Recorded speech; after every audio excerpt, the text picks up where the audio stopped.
Let's talk about 5 things you can do every night to help you not lose.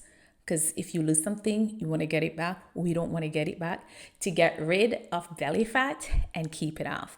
Now, let me preface this by saying when you start these 5 things, for example, when you start them tonight, the fat's not gonna magically be gone by tomorrow. It does take a while because you didn't magically gain the fat. So please don't expect to magically lose it.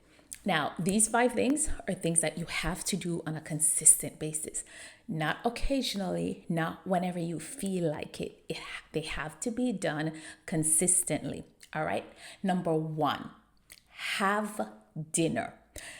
And I'm not talking about snacking throughout the day. I'm not talking about picking a bit of this or just tasting the food while you're cooking it for your family. Because I know a lot of you do that. While you're making the food for your family, you're kind of tasting it, and then you share their food, and then you're like, oh, I'm not hungry. I don't want anything. No, I need you, not one, I need you to have a meal for dinner. I need you to have a meal where half of the plate have foods high in fiber, like your fruits and or vegetables. The next half, quarter of it, to have protein like beef, chickpeas, legumes, salmon. And then the next half to have your healthy fat. This is important because this ensures that your meals are balanced. When your meals are balanced, you will be full. If you ever notice, sometimes you have something to eat and then you kind of feel like you want more, you have that sugar craving, or you're kind of like, I'm full, but I kind of feel like something nice. I'm full, but I kind of want dessert. That's usually because your meals aren't balanced. You want your meals to be balanced because then when your meals are balanced, you are full. And when you're full, this will have a ricochet effect on the next thing. I want you to get good quality sleep. I know I talk a lot about sleep. I know if you watched a few of my videos by now, you know I talk a lot about sleep. And I talk a lot about sleep because sleep is very important, especially over 40. And if you are looking to keep belly fat off, it is important because sleep helps to balance your hormones. Sleep helps you to eat and feel full. If you don't get good quality sleep, not any and every sleep is good quality sleep. You need the type of sleep where when you wake up in the morning, you are energized. And when you've had a balanced meal in the evening, this helps. If you've ever had to get up at night, at midnight, at 2 a.m. and have a snack because you're hungry, that's usually because you didn't have enough to eat earlier in the day. And then now your body needs the energy to sleep. You're not getting good quality sleep. You get up, you have something to eat, you go back to sleep, you can't fall asleep, you're moody, you're cranky the next day. See the cycle? So on top of having healthy, balanced dinner, you want to make sure that you're getting good quality sleep. Speaking of sleep and healthy meal, something else you want to do every night to help you keep and get rid of belly fat is to aim to have your dinner 3 to 4 hours before you go to bed. This is usually how long it takes your food to properly digest. I'm sure growing up as a kid, you've heard this, like, don't eat and go lay down. Your food needs to digest. Don't eat and go swimming. Don't eat and do this. You want to make sure that your food is digested properly. If your food's not digested properly, while you're sleeping, your body's going to try to digest the food and you're going to spend most of the nights tossing and turning and then don't get enough sleep. And I just spoke about why that's important. So you want to make sure that you're getting good quality sleep. And to help, you want to make sure that you've had a balanced meal 3 to 4 hours before going to bed. Something else that you should be doing every night if you want to get rid of and keep belly fat off is to plan and or prepare your protein packed breakfast for the next morning. And I want you to do that. And I stress protein packed because I don't want you to plan to stop at your favorite coffee shop tomorrow morning on your way to work. I don't want you to stop at the cafeteria downstairs your job before you go to work. I don't want you to get up and have the cereal you're going to be having with your children, because it does not matter which coffee shop, it does not matter which drive-through. I promise you, the breakfast they are serving you, it is not protein packed. And you're going to be like, oh, they're serving eggs. Okay, are they really eggs, or are they the man-made one? That's one. It's probably also being cooked in a whole lot of canola oil, or the unhealthy oil that causes inflammation in your body. Or are you going to pull up and have a Danish? Right? One of the things that I notice a lot of women do is you don't get enough protein. And you don't get enough protein, especially at the beginning of your day. You feel protein should only be had during lunch or dinner, if at all. Protein is very important to start your day.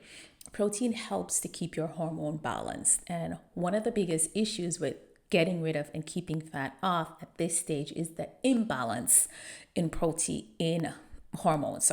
And protein helps to keep that balance. That is one thing. Another thing that usually happens when you don't have a protein-packed breakfast is, you pull up and you have the Danish, you have the muffin, you have all those foods that are high in processed carbs and sugar. You start spiking your insulin level so early in the day. It gives you a high, it gives you the energy. And then in a few hours, maybe like 2-3 hours, you start coming down again. So you need more sugar and it gives you the high again. So it sends you on that sugar roller coaster throughout the day, and a lot of the excess sugar you have sits on the stomach. Another thing that happens with a lot of these foods that we have on the go, whether we grab it at home, the Danish or the croissant or even the oatmeal. The oatmeal at a lot of these places are not healthy, even though they're oatmeal, because it's the flavored ones.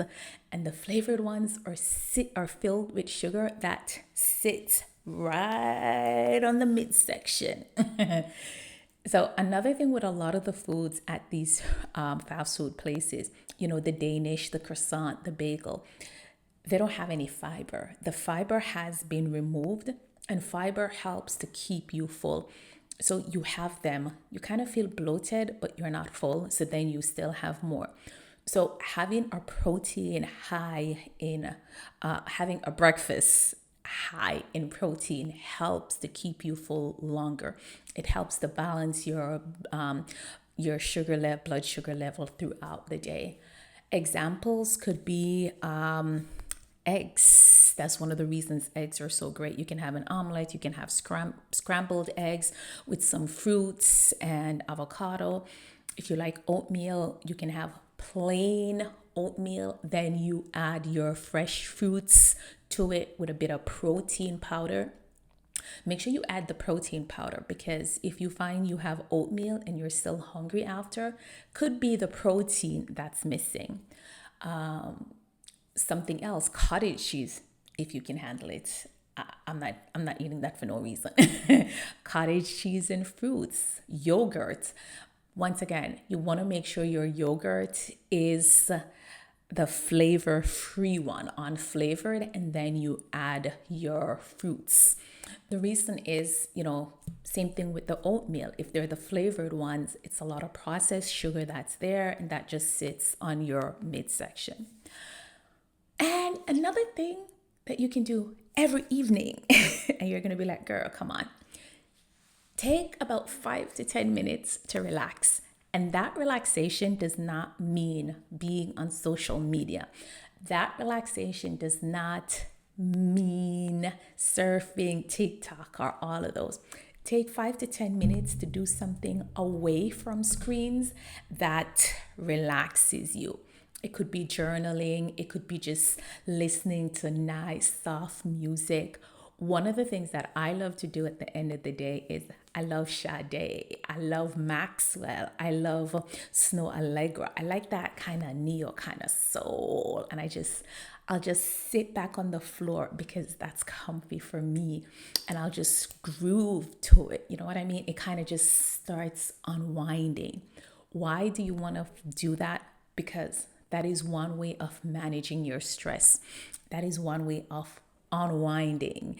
And when you are relaxed, you're more inclined to have a better night's sleep. And I feel like I've been talking about sleep so much, but I want to make sure that you understand it, because you're not going to get rid of the belly fat. You're not going to keep it off if you're consistently stressed, if you're not getting enough sleep. So those are 5 things that you can do every night to help you get rid of belly fat and keep it off. What I would suggest is for the next 7 days, choose one and implement it for 7 consecutive days. After that, you add the next one. So now you have 2. I'm an advocate of doing things in phases and making habits, just as I spoke about in one of the episodes, one of my videos where I spoke about James Clear's book, Atomic Habits, implementing habits. I'm definitely going to link it so you can watch it. But choose one and comment below which one thing you're going to choose and start implementing over the next 7 days. Don't forget to like and subscribe. I do post things regularly around here about getting rid of and keeping fat off in a realistic and healthy way. And if you have any topics that you want me to talk about, go ahead and comment below. I will happily create a video to help you because I want you to win. I want you to get this. All right. Bye.